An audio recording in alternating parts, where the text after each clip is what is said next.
제가 얼마 전에 장사의 신 은현장 대표가 영상 올렸던 거를 봤는데 처음 사업을 할 때 주주가 뭐고 주식이 뭔지도 몰랐다. 그런데 친한 친구 동생한테 주식을 줬다. 이 이야기를 들었을 때 여러분 어떤 생각하셨어요? 나도 그런 친한 친구였으면 좋겠다 생각하지 않으셨어요? 분명한 건 너무 모르고 시작하는 분들이 많다는 거예요. 근데 이제 사업을 처음 시작하게 되면 사무실 뭐 그런 거 있잖아요. 네. 그런 거를 어떻게 낼지 좀 고민하시는 분들이 있을 것 같은데 네. 그런 사업 장소를 좀 어디로 하면 좋을지 알려주세요.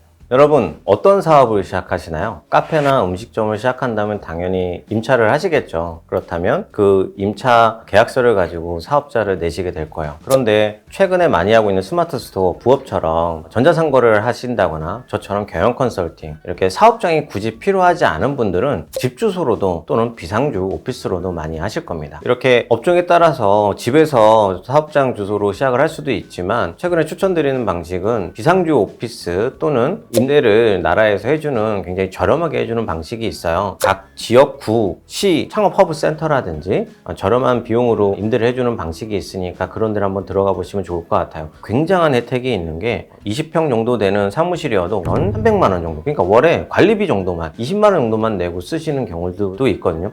분명한 건 우리가 사무실 비용에 대해서는 최대한 아끼시고 다른 비용에 마케팅이라든지 직원을 고용하는 비용으로 쓰시는 게 저는 좋겠다고 생각을 드립니다. 최근에 그리고 법인을 설립을 할 때 집 주소로 등록해도 되냐라고 문의하시는 경우들도 있는데요. 물론 가능합니다. 공장이라든지 시설 장비 허가가 필요하지 않은 경우에는 집 주소로도 할 수 있지만 우리 법인 등기부 등본에 주소가 드러난다는 점, 그렇다면 여러분 대표님의 주소가 드러나기 때문에 그런 걸 원치 않으시다면 집 주소로 하지 않고 다른 주소를 하셔야 되겠죠. 사무실을 이제 구하게 되면은 사무실로 사업자 등록을 내잖아요. 네. 근데 이제 업종에 따라서 얻는 이득이나 아니면은 좀 불이익도 있다고 좀 들었는데 이거에 대해 좀 알려줄 수 있나요? 사업을 시작하실 때 업종 되게 중요하다고 몇 번 말씀을 드렸어요. 예를 들면 전자상거래 사업을 하시려고 해요. 온라인에서 판매를 하는 거죠. 그러면 도소매 업종에 전자상거래 이렇게 들어갈 수 있거든요. 또는 뭐 유아용품이라든지 아니면 자파라든지 이런 식으로 들어갈 수 있는데, 같은 사업을 하더라도 똑같은 사업이지만 업종이 정보통신업으로 되어 있게 되면 이 사업의 업종은요, 벤처 인증 받을 때 정보통신업은 세금 감면 받을 수 있는 업종에 해당이 돼요. 이런 방식으로 내가 선택하는 업종이 정말 나라에서 원하는 유망 업종인지 신성장 업종인지 그것을 잘 확인하고 선택하는 게 좋습니다. 그래서 새로운 사업을 하시게 되거나 지금 사업에서 내가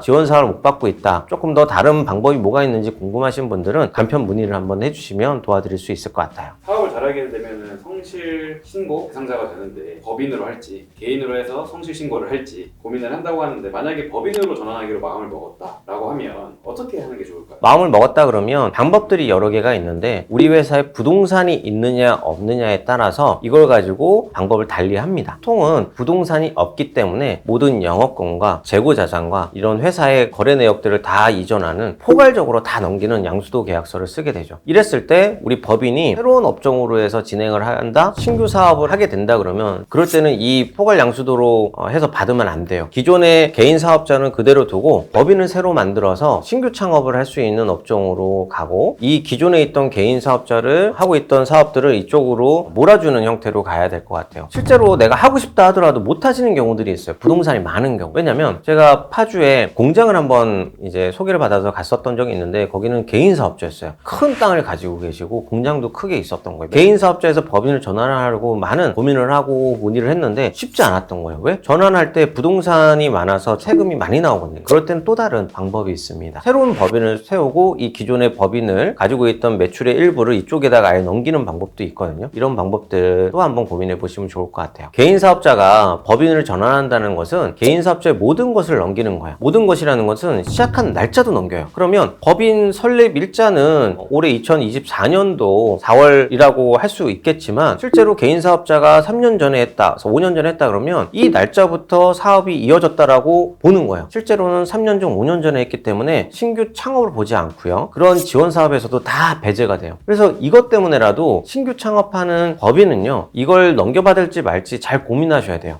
개인 사업자 그리고 법인 사업자 둘 다 이제 통장하고 카드를 만들잖아요. 네. 같은가요, 사용법이? 일단 개인 사업자는 본인의 통장을 은행 가서 이거 사업용 계좌로 쓸 겁니다라고 해서 이름이 추가로 회사 이름을 넣을 수가 있어요. 그걸 가지고 국세청에다가 등록을 하는 거죠. 그리고 카드도 내가 기존에 쓰고 있던 카드를 국세청에 사업용 계좌로 통장으로 등록을 하는 과정이 필요해요. 그런데 법인은 만들 때부터 법인 통장으로 만들어주세요 라고 해야 되기도 하고요. 그 다음에 카드도 법인 카드 만들어주세요 라고 해야 돼요. 그럼 자동으로 다 연결이 됩니다. 사업을 하게 되면 지출도 좀 처리를 해야 되잖아요. 또 잘못 쓰면은 세무조사가 나올 수 있다라고 들었거든요. 네. 그럼 세무조사를 좀 피하면서 돈 쓸 수 있는 좀 그런 방법이 있을까요? 사실 세무조사가 무서운 건 내가 잘못했거나 또는 내가 몰라서인 것 같아요. 잘못한 게 없으면 무서울 필요가 없죠. 그리고 충분히 잘 대응을 해놨고 세무조사가 이런 부분에서 문제를 삼는다는 걸 아시는 분들은요, 세무조사가 정기적으로 나오는 회사들은 전혀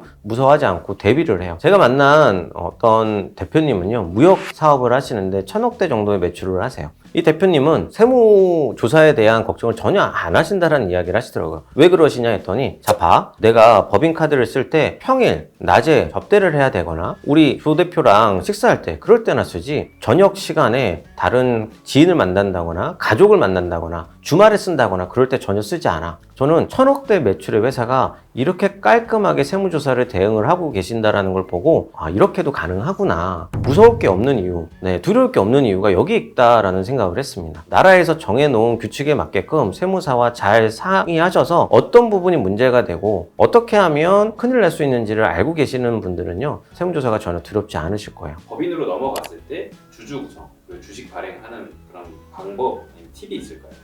제가 얼마 전에 장사의 신 은현장 대표가 영상 올렸던 거를 봤는데, 처음 사업을 할 때 주주가 뭐고 주식이 뭔지도 몰랐다. 그런데 친한 친구 동생한테 주식을 줬다. 이 이야기를 들었을 때 여러분 어떤 생각하셨어요? 나도 그런 친한 친구였으면 좋겠다 생각하지 않으셨어요? 저도 그랬거든요. 분명한 건 너무 모르고 시작하는 분들이 많다는 거예요. 주식이라고 하는 것은, 주주 구성이라는 것은 굉장히 중요합니다. 그래서 주식은 처음 설립할 때부터 저는 대표님 4, 아내분 3, 자녀분 3 나눠서 세팅하시게 권해드리고요. 평상시에 매년 배당을 할 때에도 도움을 많이 받습니다. 배당은 급여나 상여 1년 동안 나오는 소득, 종합소득세에서 별도로 분리해서 과세를 할 수 있기 때문에 2천만 원까지는 15.4%만 세금 내고 가져올 수 있거든요. 그러면 2천만 원, 2천만 원, 2천만 원씩 해서 6천만 원을 회사의 이익 잉여금을 더 가져올 수 있는 합법적인 방법이 되는 거죠. 이 영상을 이제 사업을 시작하거나 법인으로 전환하시는 걸 생각하시는 분이 보실 텐데, 이 영상을 보시는 분들이 영상 보시고 당장 하셨으면 하는 것. 당장 하셔야 될 것은요, 제가 전자책을 밑에 걸어둘 거예요. 그 전자책 다운받으셔서 법인이란 무엇이고 개인 사업자에서 법인 전환할 때 어떤 방식이 있는지, 무엇을 주의해야 되는지 좀 공부하셨으면 좋겠고요. 사업을 하시는 대표님들은 공부만이 살 길인 것 같아요. 그런 것들이 쌓여가서 회사가 잘 된 이후에 한순간에 무너질 수 있는 것들은 내 주식 관리를 잘못했을 때, 그리고 내가 수익 관리를 잘못했을 때 어떤 부분에서 무너질 수도 있거든요.